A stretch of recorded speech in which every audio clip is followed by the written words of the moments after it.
Public Television Sports brings you college wrestling. The 7th-ranked Iowa State Cyclones versus the 3rd-ranked Iowa Hawkeyes. Hello, I'm Doug Brown with Tim Johnson, and here we are in our last meet of the 1994 college wrestling season. It's our 18th season of broadcasting them, and we hope that you'll have a chance later on to find an address that we're going to give you to write your comments if you have any, and we hope you do. But what a meet Iowa and Iowa State is every year. Some years just unbelievable. After all, these two teams for 25 seasons have really dominated the sport. Over the last 25 years, 20 NCAA titles have been won by either the Cyclones or the Hawkeyes. And for wrestling fans, they know that the Hawkeyes have pretty much dominated in the last decade and a half, winning 12 NCAA titles themselves. And in this great dual meet series, the Hawkeyes have won 14 straight. But, you know, I must say, don't you think Iowa State has shown unbelievable improvement this year? Well, I think they really have, and I think it's a matter of getting used to the system of second-year coach Bobby Douglas. I think they're coming on. Let's talk about those coaches. Bobby Douglas and Dan Gable, two rivals for more than 25 years. Well, that's right. 1968, Bobby Douglas was the captain of the Olympic team, and he beat Dan Gable out to make that team. And he went on to a great career as a coach at Arizona State. He's a Hall of Famer, and in 1993, USA Wrestling's Man of the Year, because he was a 1992 Olympic coach. And then, of course, Dan Gable made the team in 1972. We know what he did. He won the gold medal. He went on, and he has been the head coach of the Hawkeyes for 18 years. He's a Hall of Famer, and he's just got an honor.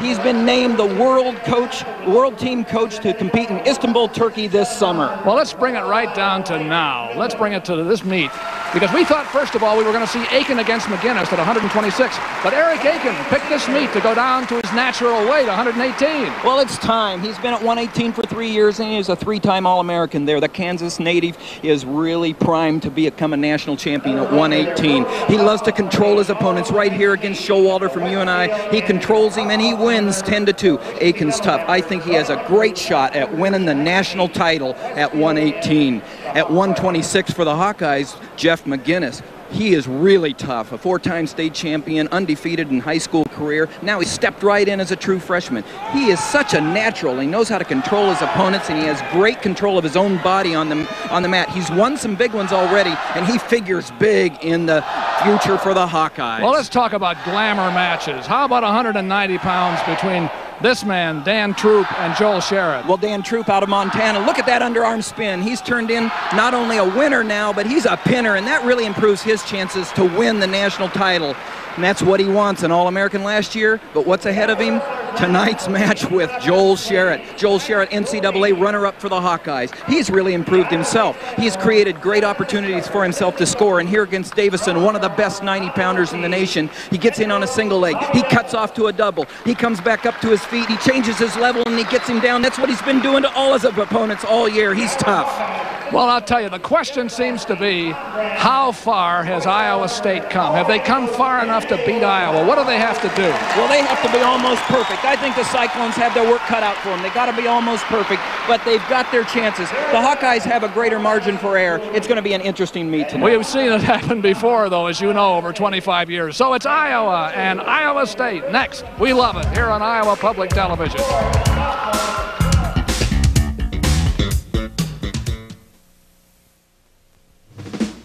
This Saturday night at 6:30, Iowa Public Television presents live coverage of the Iowa High School Wrestling Championships. We'll take you matside as 3 team titles are determined and more than 600 wrestlers battle for 39 individual crowns. I'm Doug Brown, inviting you to join Tim Johnson and me for all the action of the Iowa High School Wrestling Championships. Saturday night at 6:30, only on statewide Iowa Public Television, a resource for Iowa's future.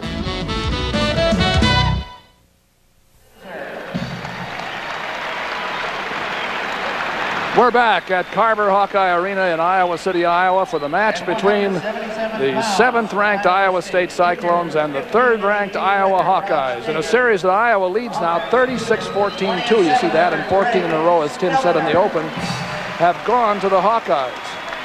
Let's take a look at the matchups tonight, because there are some multiple people set up at various weights. But look at there, AKIN is down at 118. He's not going to meet McGinnis. That's going to be a great match, though, with Mena. That's very important. 2 men for Iowa State at 142. McElravy and Weber both at 150 for Iowa. If you go into the upper weights, 3 men weighted at 158. It probably will be Weldon. 2 men at 167 for Iowa. We would expect Brinzer. And 2 heavyweights for Iowa State. One of them is brand new. The name's Simpson there. He's brand new in the lineup. And there's a possibility that you'll see him. But we'll have to wait and see, because it is a question of what happens along the way. There's Eric Aiken with his coach, Bobby Douglas. Aiken's having he was having a great year at 126. Yeah, it's going to be real interesting. I think that Iowa, of course, wants to get off to a fast start, and Gable's got Mena all pumped up to go against. There's Mike Mena right there going against Aiken, so this will be real good. Aiken down at 118. Actually, he weighed today something like 117.4, which he said is the lowest weight he's been at since 1988. When he was a junior in high school. He really is, obviously it indicates the mindset that he has. There is a famous wrestling name who's refereeing. He came all the way from Harrisburg. Hall of Famer, Wade Chalice. More pins, I think, than anybody in the history of wrestling. Oh, he could pin him from any which way, too. He was always dangerous. Very colorful. Now, there's another colorful man, Dan Gable, who pinned him also. Sending out his 118-pounder. This ought to be a great one, because Aiken is ranked number 2, but Mena of Iowa is ranked number 8. So many times in this series, we've seen the 118-pound class go in an upset one way or another. It sets the tone. We have a lot of people here on a beautiful day, quite a bit of sunshine, and the crowd is actually late getting here because it was just kind of nice to dawdle outside. There's a high crotch move by Aiken, one of those, a nifty high crotch, but can he turn it into a takedown? Yes, 2-0 Aiken. Well, what I saw right there was a very focused wrestler that knew what he wanted to do right off the top, and that was to take the action to Mena. And sometimes Mena, he's more of a defensive wrestler on his feet, and that's something they'd like him to improve on. But right here, this is the finish to that, where he gets him down all the way to his all fours there. But Aiken did a nice job there on that single leg. Aiken ahead 2-0. In first period, 3 minutes long. They all just start on their feet in the first period. Second period is 2 minutes long, and the third period 2 minutes long, as you know. Wade Chalice, the official, as usual for our referees, has a microphone, so you'll be able to hear him talking to the wrestlers and also to the coaches who might want to come out and discuss things with him, as they occasionally do. Aiken riding with a tight waist and a near arm bar. You know, one thing I've noticed about Eric Aiken this year is that in the past he's had a tendency sometimes to let up and have some lapses. I have seen him be more focused this year than ever in his career, and he just seems like he doesn't have any let-ups, and we've talked about this before. That's what makes the difference between the national champion and the runners-up, or those 2-1 those now that can get in there with no let-ups. Here we are in the first period with about a half of time gone, a minute and a half. Aiken leads Mena 2-1 after a nice high crotch takedown early in the period. Well, you saw there, Mena was able to stop the shot by Aiken this time. He's good on as far as defensive wrestling, and Coach Gable would like him to come along in his offense and take the shots himself. There's Bobby Douglas in the foreground. Brought this Iowa State team down to Iowa City. Actually, it's the first time since he's been coach at Iowa State that his team has come here. Teams stopped the home and home series a couple of years ago. Last year, the meet was at Iowa State. Mike Mena, 4-time high school champion from Illinois, and a very fine wrestler. Aiken tried to get in on the leg, and there you saw him going for the high crotch again, but Mena this time was looking for it. I got it. It'll be interesting to see how Chalice calls this as the referee here. Means that there's been about 6 shots of Aiken's to none for Mena. There's a shot by Mena on the edge of the mat, but a high front headlock counter by Aiken kills that one off with about 30 seconds to go. You know, from a standpoint of strategy right there, it would probably serve the Iowa wrestler good if he was called for stalling here, because he's a good wrestler, and he needs to just get on the offense there. He's got good shots, and so far Aiken's been taking the shots to Mena. We have 20 seconds to go in the first period. Eric Aiken of Iowa State in the red leads Mike Mena of Iowa 2-1. We're just starting. There's a nice shot by Mena, but Aiken, with his experience and his quickness, was able to stay faced off on it. That was the first real shot that Mena had. That was off the defense. End of the first period, 2-1 Aiken. The coaches are up on their feet. There's Dan Gable at the edge of the mat, exhorting his wrestler to go. You'll be on top, second period. Look at those titles in his time. What a success. Where's the riding time? That's Bobby Douglas of Iowa State. You wrestle here. Not only, you were talking about Eric Aiken, what he's done to get himself ready to go the extra mile. 24 seconds. Remember when Troop said, he got me going. That's right. He got me going. He says, you're gonna beat people from now on really bad. No more 5-4. Aiken started on top, Mena had underneath. Turns in on Aiken, trying to get a reversal.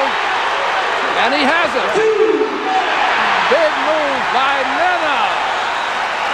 Well, that's a real important series right there for Mena because he needed to explode out of there to have any chance in this match, and that's what's going to win it for him if he does. Right here, it will be interesting to see if the weight cut has any effect on Aiken. Well, it would be interesting. And now what that does is get the crowd into it. Look at this. For the first time. With a nice little switch there, gets into a single leg and gets around for the 2-point reversal. And you can almost call locking hands right there. It was close, but you give reaction time. Actually, you know, Mena has quite a ways to come down to 118 too. He's a big 118-pounder. And Aiken is out. That ties it 3-3. We're in the second period, a 2-minute period. We've used up 30 seconds, and we're even at 3. The only takedown was Aiken's. Again, he tried that high crotch move, couldn't get it.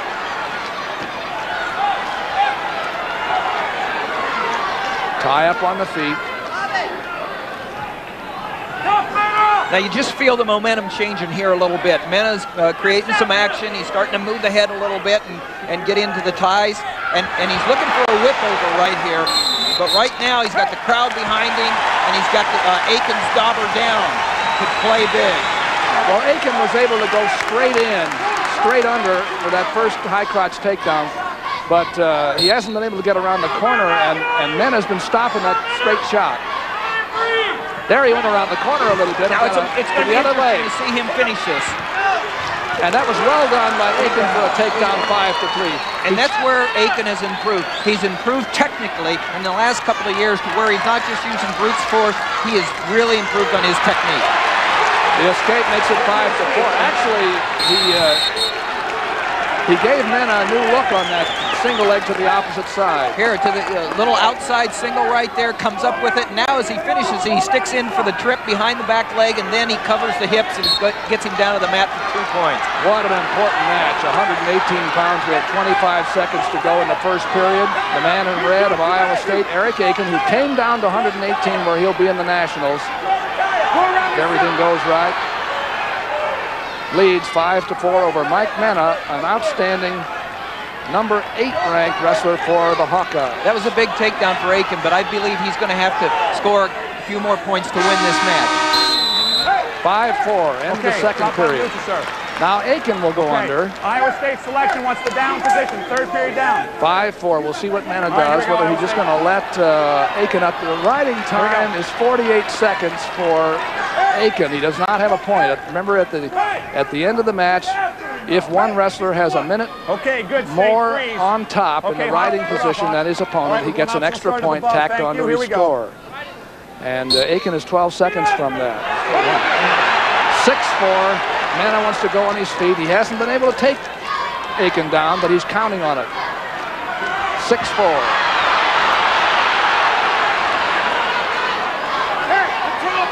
And we'll see who's ready in the third period. That's right. Because a takedown will determine the winner here right now. It's not going to stay 6-4. A minute and 38 to go as they come back to the center again. It's the huge opening match with the smallest of the wrestlers at 118 pounds. Now there's a warning against Aiken for stepping back. Yeah, he stepped back one time in this whole match, and he gets called for stalling. It seems like the referee was considering the time in the match, you know what I'm saying? In the third period. Aiken will have to make a move here, otherwise I'm sure it's going to happen again. We have a minute and 10 seconds. I was going to say, right now, Iowa's got the advantage. All Mena has to do is make Aiken look bad, and he's going to get him called for stalling just because of the mindset of the referee. Not necessarily fair, but that's the way it's going to happen. Mena, if he'd just mix it up and get after him, he's got it going. Aiken was not able to reach, but he did make the shot. Aiken needs a shot again here. And obviously so does Mike Mena. Well, Mike Mena, all he has to do is make him look bad here, and there's going to be a point his way. 6-4. In favor of the man in red, Eric Aiken, with 30 seconds to go. Now you can count it down in the lower right-hand corner of your screen. Eric Aiken has been warned. Now he goes under, gets caught in a front headlock, but clears himself out. So now there's very little time for Mena to score. Front headlock. They're still in. Now they're out of bounds with only 7 seconds to go, and Mena's going to have to come up with a lightning bolt. Well, Coach Gable was wanting Mena to get after him, but really had a minute to do that, and he just wasn't able to take advantage of the situation.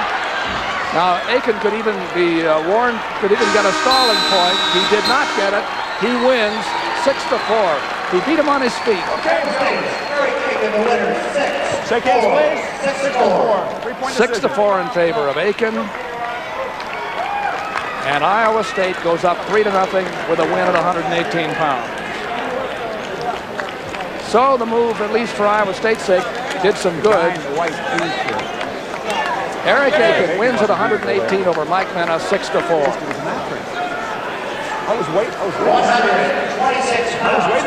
There is Jeff McGinnis. Earlier in the day, before the weigh-ins, a lot of people thought, we thought, in fact, that it would probably be Aiken against McGinnis. But Bobby Douglas wanted to set rhythm this match. He wanted Aiken to win at 118, and it was tough to do, but he did win. And now here's McGinnis against Ken Ron of Iowa State. Kenny Ron with an 8-12 record. Hasn't wrestled a lot now this year on the varsity dual meet team because of Aiken's position on the team. But he has some experience, and he's in there against 7th ranked Jeff McGinnis. 7th ranked, but he's beat the number 3 man. His only losses come to top ranked power. And he just kept coming. Ron actually scrambled well there to keep out of it, and he came out even. You know, these are big weights right here. There's Ed McGinnis, Jeff's dad right there, calmly looking on. It looks like. I was going to say, sure. Coming to the leg. There, inside trip. McGinnis, very strong, wants to muscle with Ron if he can. Ron has the whizzer, that overhook back over the arm, but it saved him so far, but not until now. 2-0 McGinnis. Well, like I said, Jeff McGinnis just has a feel. He's as close to a natural as I've seen for a long, long time. He has a feel where he's at. He's a great presence on the mat, and right there was a good example. With Tim Johnson, I'm Doug Brown at Carver Hawkeye Arena in Iowa City, the home of the defending national champion wrestling team, Iowa Hawkeyes. McGinnis of Iowa leads Ron of Iowa State 2-0 with about a minute gone in the first period at 126 pounds. Iowa State won the opening match with Eric Aiken and leads in the meet 3-0. Jeff McGinnis is a good rider, and he's a pinner too. He likes arm bars and legs, as you can see. He's already had the legs in. He's trying to come out here with the near wrist and post the head, pry Ron over. He's strong. He's getting stronger all the time, and so he's really, I mean, he was undefeated in high school, Doug. And never lost. Never lost. And now he's stepping in as a true freshman. And that was last year. He didn't get a red shirt. No red shirt year. In fact, there are 2 first-year freshmen on this team. You're going to see Joe Williams for the first time on college wrestling a little bit later on, I think, at 158 pounds. These are a couple of Iowa products here. Jeff McGinnis, of course, Iowa City High, Coach Brad Smith and Clyde Bean, 4-time state champion from Iowa City High. That's Jeff McGinnis riding hard against Ken Ron with less than a minute to go in the first period. McGinnis leads 2-0 after a power takedown in the first minute.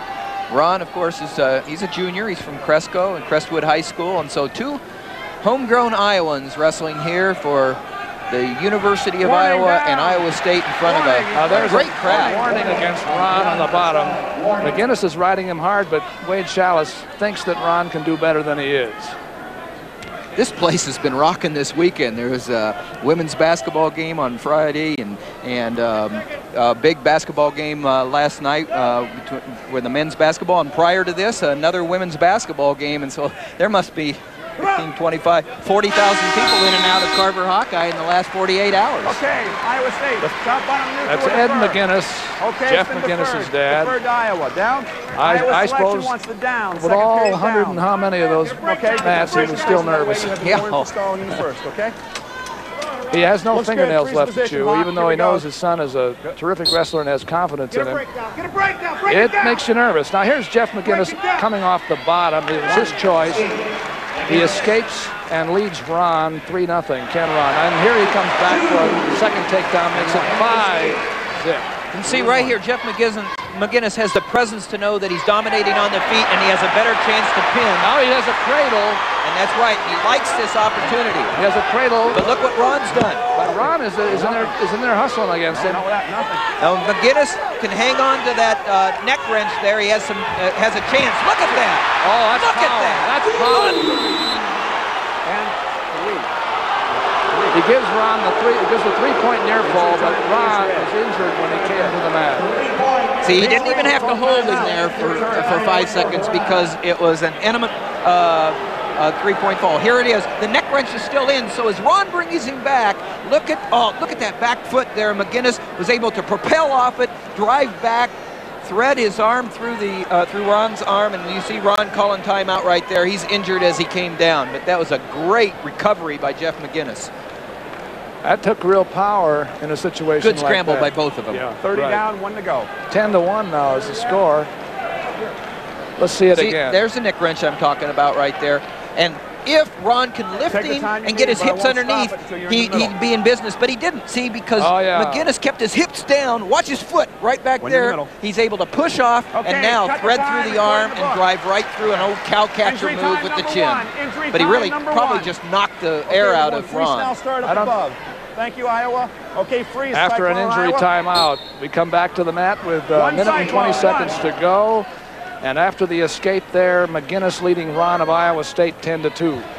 And in again goes McGinnis, reaching for a technical fall. If he gets a 15-point difference, he'll stop the mat meet right there, stop the match. Well, the thing I was talking about is not only does Jeff McGinnis feel good on his feet, but I think he feels that he has a better chance of pinning his opponent from the feet. And so he's not just going after a technical fall right here. He's really going after the fall, but he's going to try to get the fall off the feet, a move for a takedown. Takedown, it makes it 12-2. He's ahead by 10. Ron is strong in there, but McGinnis has just things you don't teach. Terrific balance, knows where he is, and he now has a 14-3 lead. 14-3, and he has more than 2 minutes of riding time, so that's 11 points. We're still in the second period. This has been a big period for him, 12-3 in the second period. Knows how he uses his legs here, and he pries, and he looks at those arm bars, and he's always looking to try to turn his opponent to his back. You're watching Iowa and Iowa State from Carver Hawkeye Arena in Iowa City. Iowa State won the opening match. Eric AKIN 3 points up now for Iowa State. He beat Mike Mena 6-4. And here McGinnis is whomping on Ken Ron 14-3 with just 2 ticks left in the second period. When you're ready, Iowa. Wade Chalice is the official. Okay, and deferred, right? You like the down position? Look at this. McGinnis in on. He uses a trip to go backwards. And look how he just covers the hips and comes on top for the 2 points. Never lands on his own hips or on the side of his opponent. Always going forward. We're going to start the third period here with Jeff McGinnis at 126 leading Ken Ron, now 14-4 after giving away the escape. He wanted to go on his feet. Heel pick, real low single. Comes across. 16-4. 16-5. He's given 2 for 1 because he wants to make this a technical fall if he can. Maybe he'd like a pin better, but he hasn't been able to do it yet. Well, what McGinnis does is he does control the tie well right there. You hear Bobby Douglas saying to Ron, control the tie, but what McGinnis has been able to do is put himself in a position. Here he could have good head snaps or shucks, or look at that inside trip. And look, he's going to come out and he's going to elevate himself. Now, Ron's done a nice job of whizzering, keeping McGinnis from getting clean takedowns right there. My impression is in a situation like that McGinnis maybe took a chance that he wouldn't take against a number 3 or 4 ranked wrestler. Right. Whizzer hard. Head up. Head up. Ron is holding on for dear life in that whizzer, and so Wade Shala says stalemate. Bring him back. 48 seconds to go. Dan Gable is telling his man that he needs 2 takedowns. See, look at that. He got that in on that single off posting the head, but Ron's able to extend the hips there very nicely. Ron's got good hip action going right now, but he's got to continue on and break the grip of McGinnis, and he does that.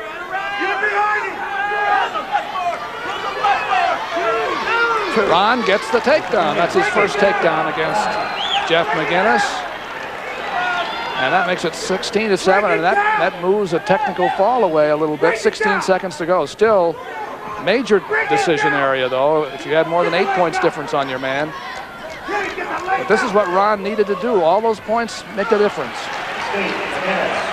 17-7 after the escape. In comes McGinnis, but Ron with a little takedown there at the end, kept out of a technical fall.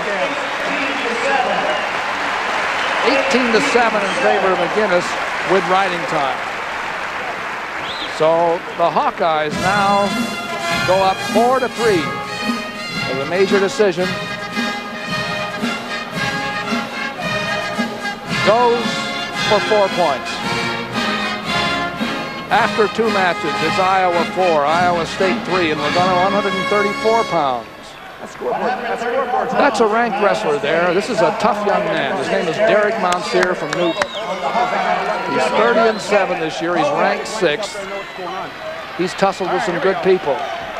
This is a young man from Iowa, Kevin Hogan, whose record is not good, 6-13, but Dan Gable says he has the ability, and he's going to surprise somebody, and maybe it's Mountsier. So this is one of those matches. You might say those first 2 matches went the way you'd expect them to go. No upsets yet. Iowa and Iowa State. The favorite here would be Mountsier. Like you said, he's very tough. He's made a lot of progress this year. He came in as a redshirt freshman last year out of Newton, Iowa, and has done a nice job for the Cyclones. And this year he's just kept it rolling. He's very strong and disciplined wrestler, hard worker. And tough-minded. He has, you see a pad on his knee. He bumped a knee here not too long ago, hurt his knee, and that's the first injury he's had in a while, and it slowed him up a little bit, but the word is that he's back in good condition again. Well, speaking of slowing up, Hogan over the last couple of years has been slowed up by a hand injury. It took him a long time to come back from that. He's a strong young man, but he just has a tendency sometimes to hang out too much and let things get closer than they need to. 134 pounds. Iowa and Iowa State have each won a match here, and the Hawks was a major decision. There's the outside single for Mountsier. Whizzer was not good, and so Hogan loses the first takedown. Mountsier goes up 2-0. Well, Mountsier was able to get past the first line of defense there. The hands get in on that single leg and finish it. The escape makes it 2-1. You okay? Contact. Hey, get your face in the right place. Wade Chalice is checking with Mountsier. It's an injury time because of apparently a contact lens problem for Mountsier. Well, we said the first 2 matches went the way they might have been expected to go. AKIN had a tough time with Mena, as you might have expected, but he did win. All right, cut the time, recording the book. And McGinnis won the major decision for Iowa at 126. So there you are. At 134 pounds, Iowa now 4, Iowa State 3. It's Derek Mountsier leading Kevin Hogan at 134, 2-1. Iowa State's Derek Mountsier. in the red. First period's half done, about a minute and a half to go in it. Tussling with each other, trying to control the head. Set up the kind of move they like to get. MOUNTSIER working real hard with the head, and he drove right in on Hogan. Doesn't have the takedown yet. See, now I'll tell you what, right here, if Derek MOUNTSIER can catch Hogan in bad position here, he's dangerous. We've seen him put his opponents on his back, and he can pin them. And that's what we were talking about earlier. For the Cyclones to be in this match, they have to be almost perfect, and perfect means pinning their opponents. And they need extra points. Yes. Each team needs extra points. They want to, everybody likes the extra points of pins and technical falls if they can get them. So Hogan is now out. 4-2 is his score. 38 seconds of riding time for MOUNTSIER, who has made the first 2 takedowns. Wade Chalice is going to make MOUNTSIER put his headgear back on. Okay, here we go. Just turn around, put her on. Wade Chalice. He was not only a pinner and a here we go. champion wrestler, but he was colorful too. He did it through holes from every part of the mat. You're right. He was kind of the Michael Jordan of wrestling at this time, because he did things that we'd never seen before. And he knows wrestling. He's the only Pennsylvania wrestler in the Hall of Fame, and he's got the national record for beating and pinning the most national champions and world champions. In fact, he's in the Guinness Book of Records for lifetime wins and pins. So colorful and very quality as far as his wrestling background. Hogan at the end of the second period is taking time, injury time.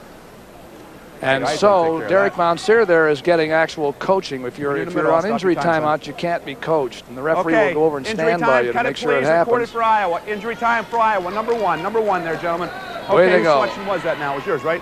Odd even. Over there, Iowa. Top bottom neutral to first, sir. Okay, Hogan Iowa picks selection down. wants the down position. Second period down. Okay, MOUNTSIER leads 4-2.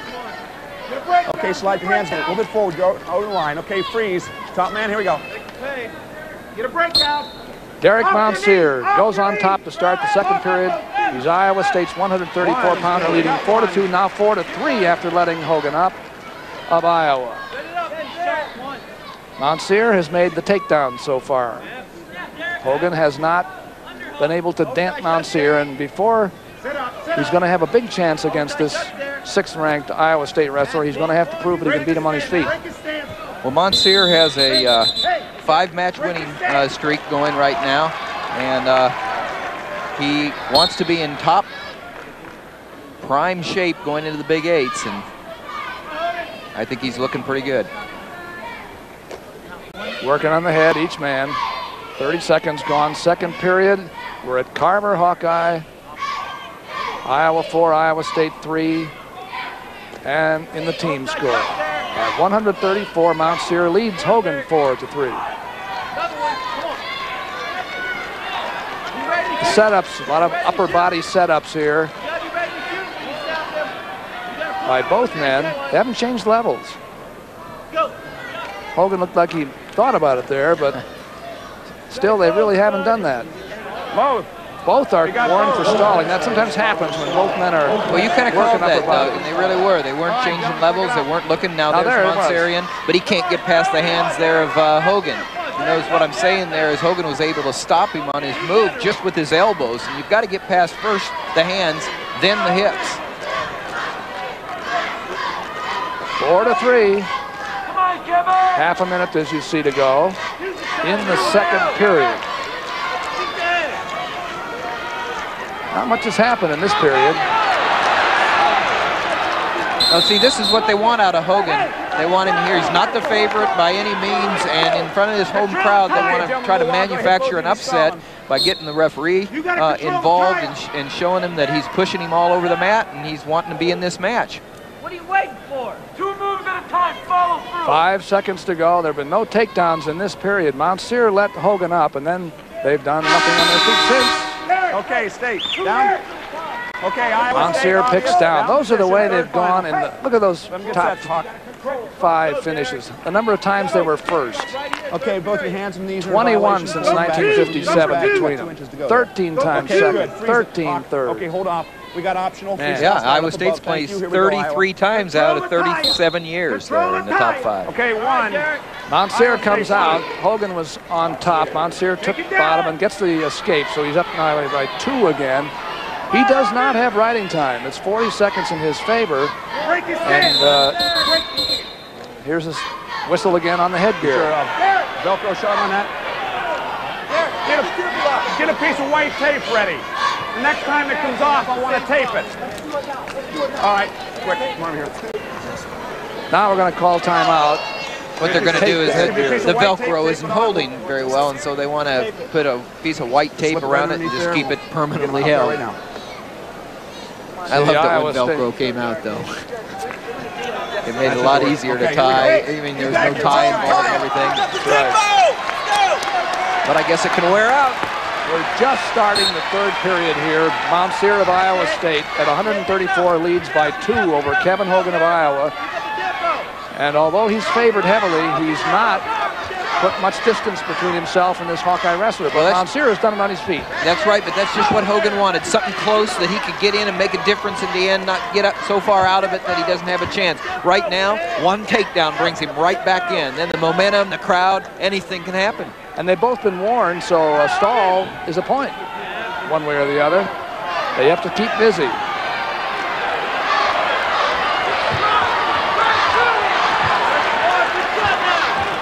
And again, Hogan's doing a good job right here as far as pushing MOUNTSIER to the end of the mat, getting in there. Oh, there it is. MOUNTSIER is so tough in a scramble, and he has Hogan on his back with about 50 seconds to go. That's why he's dangerous. But I'll tell you what, we've watched Hogan throughout this year, and it seems like he's real close, and right at the end of the match, it just doesn't work out for him. He puts himself in bad position right there just because of bad position. He was doing the right things, he got out of position, MOUNTSIER took advantage of it, boom, 5 points. Look, he's stretched out right here. If he would have had his hips underneath him, that wouldn't have happened. Okay, good, hold it. And he was lucky to get away there, too. It's 10-3 now in favor of MOUNTSIER, and he now has riding time, 1 minute and 6 seconds. He's in that tough Nelson up there. He likes to get into that and just crank his man over. Here he comes. He's doing more hurt than anything because Hogan's going to be able to stay off his back right there. But I'll tell you what, MOUNTSIER's cranking on him, and he took advantage of that one mistake, and it was a big mistake. That's the situation there that you used to see Corey Olson of Nebraska use. A 5-point move in the 3rd period iced it, and with riding time, it's a major decision. Makes it 11-3 in favor of MOUNTSIER, 12-3. And it's now Iowa State 7 and Iowa 4 as we go to 142. Derek MOUNTSIER talking with Sean Campbell. Now we're at 142. And here we have 2 wrestlers you may not have seen on Iowa Public Television before. For Iowa, it's Aaron Lowry, the black uniform, against Ron Groves of Iowa State. And Lowry goes in, bang, right away and puts Groves on his back. Right off the whistle. The crowd is up here. Let's see what happens. Out of bounds.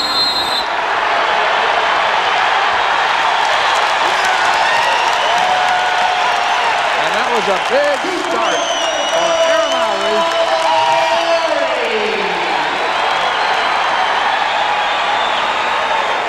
Finishes off right here, but he stays real tight. And okay, here.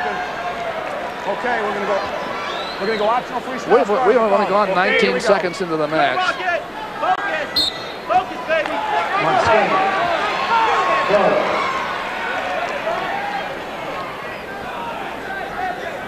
Here in the very first minute, first 30 seconds of the first period, Aaron Lowry put some distance between himself and the Cyclone Ron Groves with a 5-point move, takedown to near fall.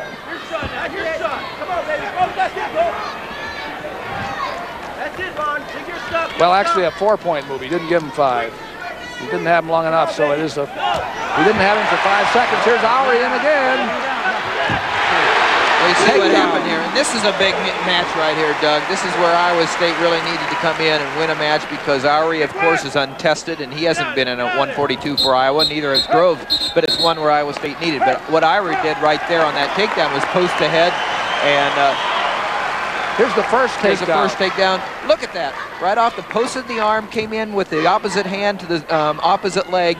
Then he finishes it with a little trip, covers the hips, and look at, he catches the arm right there and goes chest to chest and keeps him there for 2 more points. The last takedown, he posted the head, went around for 2 points. Good technique so far by Lowry. He's taken advantage of extension. Groves got extended there, and Lowry took advantage. Okay, fine. Get set, red. Lowry moved green. Too fast off the whistle, so he got a caution from Here we go. referee Wade Chalice. We're at 142 pounds, Carver Hawkeye, Iowa against Iowa State. Cyclones lead 7-4, but Lowry has made a wicked fast start against Ron Groves at this weight. Well, Lowry, you know, he's getting his opportunity from Bode, Iowa, an Iowa product from Twin Rivers High School, and he says, hey, I'm not going to get this opportunity often, and this is great, and a big crowd. He came out and he's taking advantage of it right now. Of course, like we said, we haven't seen Ron Groves before. He's a senior out of Chicago, Illinois, Bloom Township High School. And so a couple of newcomers here, and I'm sure the jitters, whatever there was in Lowry for the jitters are gone because he got, he had a big, he'll remember that takedown for a long, long time, that first one. Okay, that's let's Lowry. good, Cyclone. Hold the position, freeze. 6-1 in favor of Aaron Lowry. He's going to let he's going to go on the freestyle start. That means he's going to let his man go. Boom. 6-2. Cyclone, Iowa, 1. Leg shot by Groves. He still has it. If he can get it, if he can suck the hips in, if he can keep his own hips down, suck the hips in, but he, good defense by Lowry right there. He's able to get his hips out because that was a nice shot by Groves. Ron Groves, senior. They're quite similar physically, aren't they? There goes Groves in on a low single. But again, Lowry's countering. He has the single leg. Well, he's got a cradle locked up. Cradle now, yes. A cradle. And the thing about it is he has to find a pinnable. He has to find a way to make it worth a pin because it's... Well, Groves has his arm out there. You can see his arm out there blocking off the leg. One, preventing Lowry from cinching it up and taking him to his back, and 2, getting a takedown. So he didn't even get the takedown. Stalemate. That means the official Wade Chalice says neither man can improve his position. We'll start him over. Those are the number of takedowns in the first 3 matches we've had. There's Groves booming through for a takedown. 6-4 now. And this is what when you see what somebody's made out of right there, because all of a sudden Groves says, hey, I can take him down. He's made a couple of shots. One he almost took him down with, and they got off the mat. This time it worked, and it was a nice shot. We had just a few seconds there, as you see, and in the first period here at 142, Iowa State has won 2 of the first 3 matches. There's a warning against Lowry underneath for inactivity. He gets 1 warning. Okay, second period, State. Top, bottom, neutral to first, sir. Second period. Okay. Groves' choice. Right here, just a straight-in double. He got behind the hips right there, down below the buttocks, and he was able to pull it in and then drive through for the 2 points. Groves from Iowa State coming closer now at 6-4 after getting off to that 4-0, getting behind 4-0 on that 4-point move by Lowry from University of Iowa. Groves of Iowa State picks down for the second period, trailing 6-4 against Lowry of Iowa. It's turned back into a close match. Roll by Groves, and he looks like he's almost out, but not quite. Now he's out. Wade Chalice nods his head. It's 6-5 now. And the crowd's getting a little nervous here at Carver Hawkeye. Well, all of a sudden, momentum that was clearly the Hawkeye is now with Iowa State. And Groves says, just let me at him. And look at this.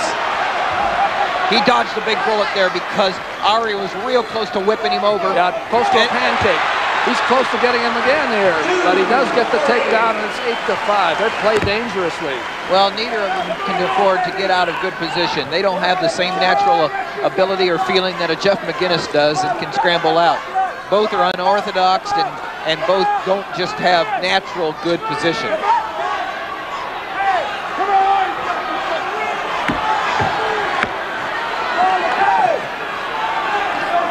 And that's not a position that Groves really enjoys being in on the bottom. They're going to warn them both. Now that means that it's a point for the Iowa State man. Wade Shallis says neither one is going anywhere. And that makes it 8-6. Double fouling. You were hit earlier. 1 point red. So it's 8-6. Freeze, red, green. Here we go. Ari, by the way, has 1 minute and 10 seconds of riding time. Potential point. Second period. At Iowa City, between the 142-pounders, Ari of Iowa, who leads 8-6. Well, you know, Ari can't just hang on down there on the legs. He's going to have to come up. This is going to be an interesting last period and a half. Well, I think both men know they have chances here. And they both know that, I think they both know they can win. I think you said it well. I think both of them believe they can win right now. However, Ari is not trying to pin. He's just on top trying to keep him flat. Groves, like I said, doesn't have good enough position to come up. Now he's up. Oh, they just gave 8-7. an escape to Ari. It's 8-7. 8-7. The riding time of almost 2 minutes for Ari. Here comes Groves, counter by Ari. On the edge, out of bounds with just a couple of seconds. We have a period yet to go. This is going to be a thriller. Sometimes the unexpected comes from the unlikely. Yeah, that's right. Well, I'm sure both coaches cringe a little to watch the position that these fellas get into. But there's the end of the period, 8-7 Ari. He'll start on the bottom. What'd you like? Okay, Iowa, down, third period. Third period, there's Bobby Douglas. There's more on the line right here for the Cyclones because they have to have this one. Like I said earlier, I think Iowa has more of a margin of error here, and they could actually lose this and still be on the way. Of course, they don't want to, but Iowa State has to have it. The score is 8-7. Starting the third period, it's Aaron Ari, the man you just saw in the black, leading the man in red, Ron Groves. Groves on top, 8-7. Ari has almost 2 minutes of riding time, so you could say that he's really ahead by 2. Each man has been warned. In fact, Ari has been penalized for inactivity. Groves is trying to turn Ari over. If Ari doesn't get his head up, he's going to get hit again for stalling. Doesn't matter who's stalling here, it's the one that looks like he's stalling most, and that's Ari from Iowa. Now, whether or not Groves is trying or even has the ability to turn Ari over is there's the warning. A roll by Ari didn't work. It's all because Ari's keeping his head up. All he has to do is get his head up, get his hips underneath him, and go. So it's 8-8. And now the riding time is gone, Tim. And all Groves has to do is keep jumping from side to side, and he's going to get 2 more points for stalling. The riding time is gone. Now it's 48, 47, 46. Another warning, 2 points, and now Groves leads 10-8.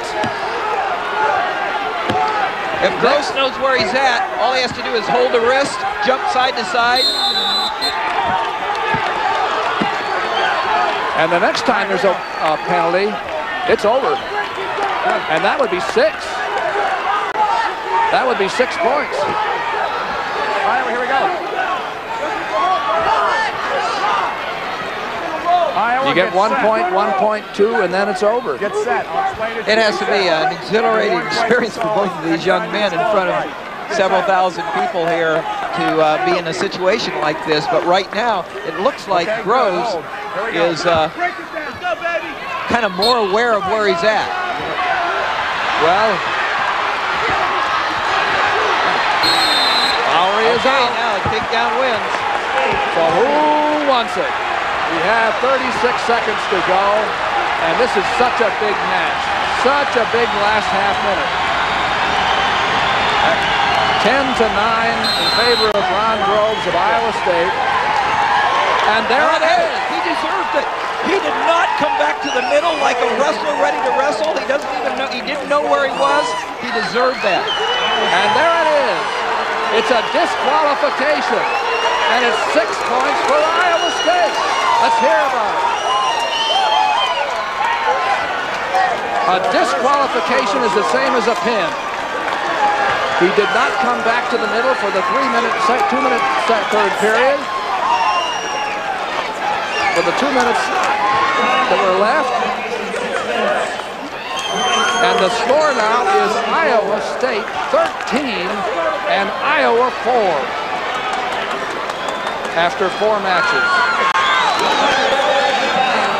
Boy, there was another one of those big things that happen sometimes in Iowa State meets. They score just as much whether they're national champions or with losing records. And now, speaking of national champions, we come to 150, and Lincoln McElravy, undefeated defending national champion at 142, up now at 150 this year, goes against Chris Bono of Iowa State, and he knows that his team is now down by 9. That's it, Bono. Put the heat on him. Put the heat on him. That's it. And we've seen Iowa State wrestling extremely well for what they have this year. They get the most out of their people. We're 30 seconds into the first period between Lincoln McElravy and the black, a national champion last year at 142, only a sophomore, and Chris Bono, who is a freshman, a 3-time state champion from Florida, wrestling at 150 for Iowa State. Well, there's a young man from Iowa who does have a good mental aspect of this sport. We saw that, we've seen that, where he can come from behind and knows where he's at, and knows what it takes to win, and that's Lincoln McElravy. And we just saw the mental aspect in play in that last match, Doug. Yes, we did. Well, you can see a little bit of it, I think, in Bono right now.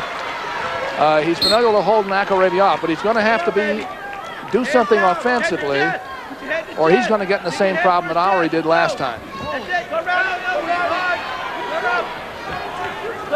McElravy, very, very talented wrestler, both offensively and defensively on his feet. You don't win national championships as a freshman or out of high school unless you have that. Bono on a single leg. We'll watch McElravy scramble now against Bono.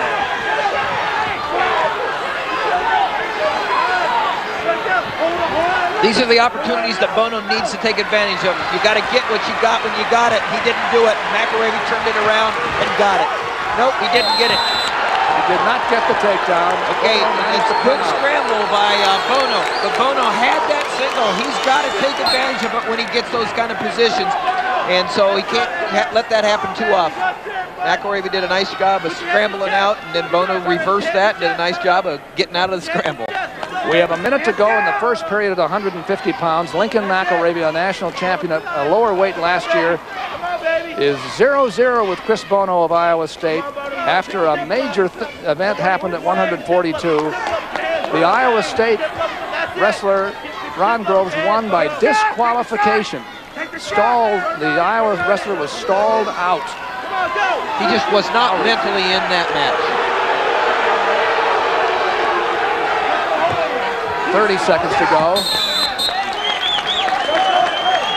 You know, you've been saying, Doug, and I agree with you, Bobby Douglas has his team wrestling more aggressive than we've seen in the last couple of years. It seems like they just caught on. The light bulb went on about 3-4 weeks ago, and we're seeing a different type of wrestling from the Cyclones. Here is now here's Bono as a single. Bono has to stay in good position here, but that's easier said than done against McElravy. He's an expert at destroying his opponent's position, and that's what he just did to Bono. But Bono has stayed face off on him.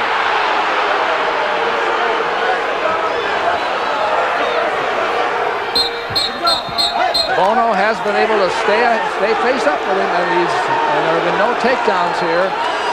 The Iowa crowd is upset because they didn't like Bono coming out of there. But on the other hand, he was making the offensive moves that got him into the position in the first place. Well, part of the Iowa State crowd, you know, it's not as many, but part of the Iowa State crowd is his parents, Mr. and Mrs. Bono, are up in the stands from Florida, and I just saw them standing up because they loved what they just saw, you know, so. Okay, looks good. Freeze the position. Rita and Ernie Bono all the way up from Florida to see their son wrestle. That's great that they could get up here. They've been up a few times already this year. I don't know why they'd want to leave Florida except for to see their McElravey's choice, and he starts underneath Bono, who wrestled a tough first period for Iowa State. Came away 0-0. Is riding against McElravey. He needs to stay behind the arms here. That's going to be real important. Well, he's managed to do it for about 30 seconds. Now McElravey is up. There's the first point of the match. McElravey of Iowa goes up by 1. I don't know what the complaint is here. Let's see. Doesn't matter. Not much I can do about it. Okay, gentlemen. Whatever it was you heard Wade Chalice said, there's not much he can do about it. 1-0 in favor of McElravey. And they're on their feet in the second period. 30 seconds gone. You know, worst case scenario here is that Iowa State comes out, they're not favored, and they get major decision or technical fault right here. Right now, he's taken that scenario out of there, except, you know, for the fact that McElravey can get in there and throw Bono's to his back. But right now, Bono's in the match. And that's what counts when you have meets like this between Iowa and Iowa State. If you can stay in the match. It's Lincoln McElravey's wife, I believe. And his score is 1-0 over Bono. The team score is Iowa State 13, Iowa 4 after 142 pounds. Now McElravey shoots under, does not get it. Now he has a single leg. See if he can take, no takedowns yet in this meet. Bono coming around the counter. In this match, I should say. There it is, McElravey gets up 3-0. Well, that was a good job on McElravey getting in low on Bono because he's hard to get under. He's short, he's stocky, and he's hard to shoot from under. And so McElravey did a good job getting in on that low single. Bono almost came out, but he didn't have the length to recover like some would in that situation. Reaching back around, he doesn't have that much to reach back around with.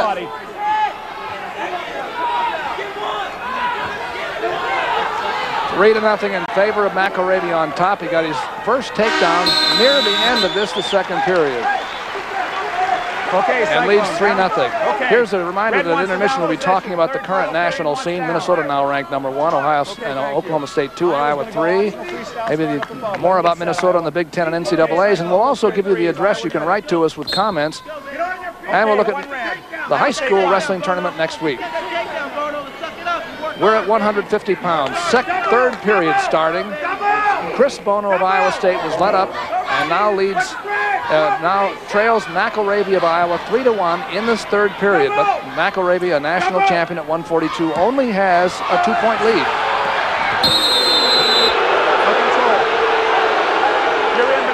Right there, you know, people are saying it's 2 points. He has his toes in, but as Wade Chalice said, there's no control there. There never was evidence of control. Oh, nice low single by Bono. But he's going to have to score, and he hasn't done it yet. And that's what I'm saying. He's got the opportunity. If he misses this one, he may have missed his last great opportunity. Yeah, he really had this one. He has to pop his head right here, pop his head, and then he has to drive it. But look at McElravey's length, his flexibility, all the things that Bono can't do because of his body makeup right there, being short and stocky. Bono still has the leg. However, he's lost a good position, and here comes McElravey with the takedown. Well, that hurt for the cyclone because Bono was in, he had good position, and he needed to finish it, and he wasn't able to do it. McElravey did a nice job of getting his hips back in, being able to use his flexibility and come around for the 2 points. Now that has to be discouraging for Bono. He's now down 5-1 with 57 seconds left to go. A lot of talent there shown by McElravey. Got into a bad position. Really, he's been in a couple of bad positions and come out of them beautifully. Okay, freeze. When you're ready, Iowa, here we go. But McElravey does that to so many. I mean, you get... Okay, 1 Iowa State, 1. 5-2. McElravey would like to get an 8-point decision if he could. And this is what I was saying earlier. You just saw that shot. it's hard to get in under Bono. He's got a hard. It's hard to shoot on him and hard to execute takedowns, low-level takedowns on Bono. Lots of coaches say they like taller wrestlers, but that's one of the advantages of being shorter than your opponent. Yeah, I was going to say, from a defensive standpoint, that's an advantage, but he has enough of obstacles to overcome at 150 to be that short. There's a warning against Bono for the first time. Okay, here we go. First time either man has been warned. 20 seconds to go in this match. And Bono got the front headlock. Now that 5-2 in favor of McElravy. Iowa State leads Iowa 13-4 coming into this match. We'll be going into the intermission now. There it is, it ends. No riding time. And it's a tough decision for Lincoln McElravy with 2 takedowns. He beats Chris Bono 5-2, but Iowa State goes into the intermission with a 13-7 lead over the Iowa Hawkeyes. And Iowa State may still have some chances to win some in the second part. The end of 150. Tim and I will be back in just a moment with more college wrestling coverage on your statewide home for sports, Iowa Public Television, a resource for Iowa's future. Iowa Public Television, a resource for Iowa's future.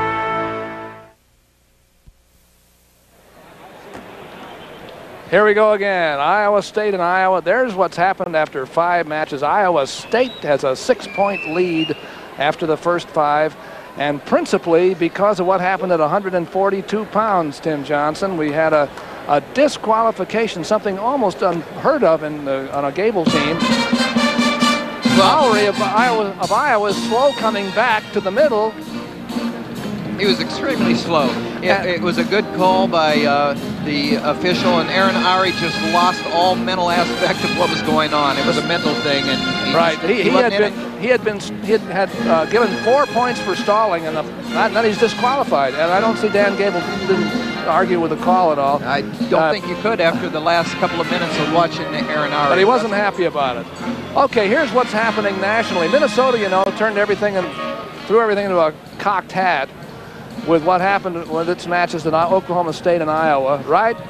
They beat Iowa first, then Oklahoma State, and took over number 1. Now, whether they have the team to stay there, maybe they have. I think a number of people believe they do have the team that could stay on top. Penn State 4, North Carolina, Clarion, and Iowa State. You know, you see where Northern Iowa is in the pack, 13th.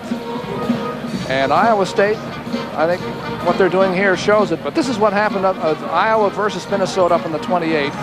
Well, and Jay Robinson had it going his way. They're in his arena, and right here, you know, at the end, it was Bill Pierce at heavyweight sealing the victory and sending the crowd crazy, and they'd won over Iowa for the first time when these coaches were coaching against each other, you know, and so there they are greeting each other, and Gable's former assistant got the best of him. But down here, Oklahoma State versus Minnesota, again, it was up at Minnesota, and again, the crowd got behind them, and Minnesota comes out and beats the top-ranked team.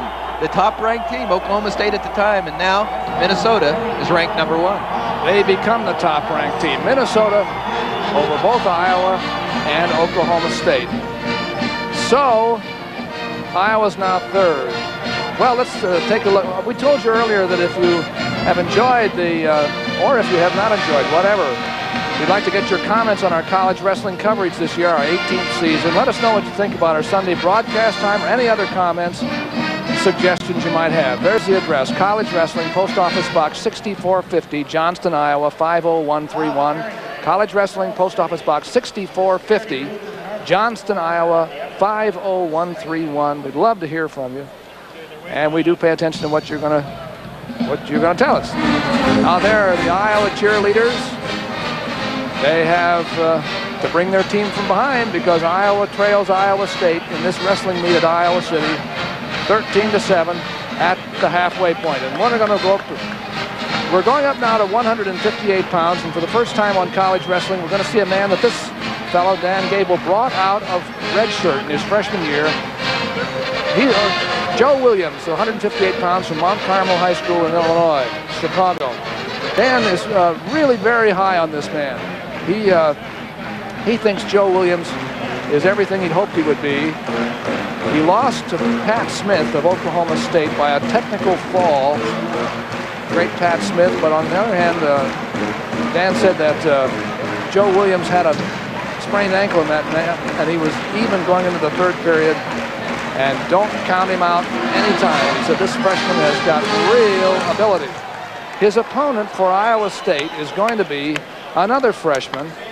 This is a freshman from Colorado, Barry Weldon. Has a winning record this year. He's had some really big performances. We saw him come within a point of the #1 ranked man at 167 in the national duels. 158 pounds. Okay, Joe Williams for Iowa against Barry Weldon of Iowa State, with Iowa State leading 13-7. Iowa has had trouble in some meets in their lower weights, and they had them again. Well, they can get themselves in the holes, and it's hard to dig out. But they're not in that deep a hole here. But Iowa State's put themselves in a position where a couple of big wins puts them in a position to win. And so you talked about the glamour match coming up at 190. Certainly may live up to everything we're talking about. Now we've got 3 important matches before that one. Okay, I understand. Weldon comes from Colorado. He was a 3-time champion there. Joe Williams, a 4-time champion in Illinois for Mount Carmel High School in Chicago. He's ranked #7 already, although he's just come out of redshirt. Coached by Bill Wick, a long-time Olympic coach, assistant Olympic coach, and big on the international scene, and the coach at Mount Carmel High School. That's right. Bill Wick is the coach over there. I'd forgotten that, at Mount Carmel. Quick low single by Joe Williams. 2 takedown for Joe Williams. That was that low single. We have some stuff on him. Come here, Hawkeye. In on the low single, was able to hold on as Weldon tried to kick out right there, and jumped on the hips there and got the 2 points. Now, the Iowa State has a couple of times, the wrestlers have said that Iowa seems awfully slick. So Wade Chalice has decided to mop him down a little bit. Now, there's the total points pretty even. Takedowns belong to Iowa. Okay, good. Hold, Red. Reversals, Iowa. Near falls.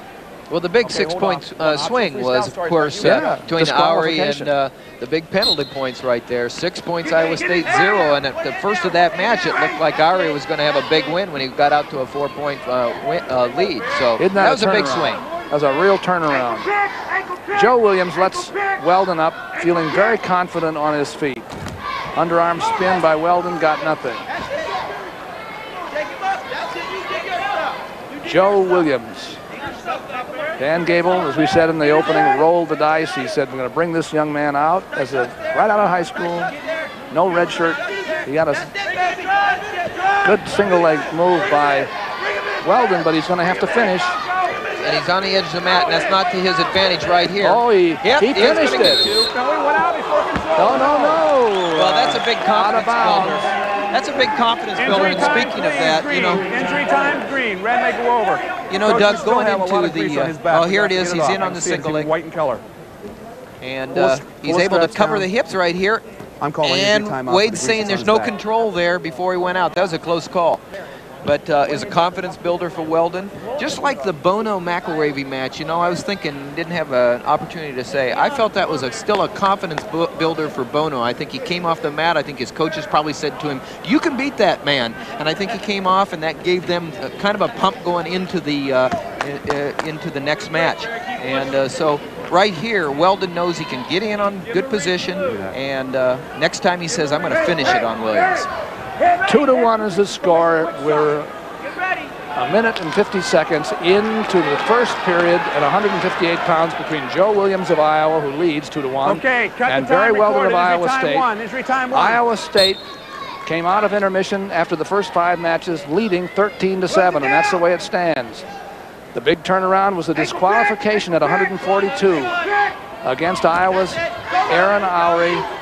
6 points for Iowa State. Front headlock for Weldon. Weldon likes to pull and snap, and he works that head hard, you know, and I think that Williams, he's like a rock, you know. He's like trying to move a big rock right there, but this is where Weldon likes to be. He likes to be either in the fireman's carry position or working that head. 35 seconds to go in the first period. Joe Williams of Iowa leads Barry Weldon of Iowa State 2-1. They're on their feet. There's a quick move by Williams and a quick two. He countered with a single leg. Came off his opponent's move with a lot of speed. He's up 4-1.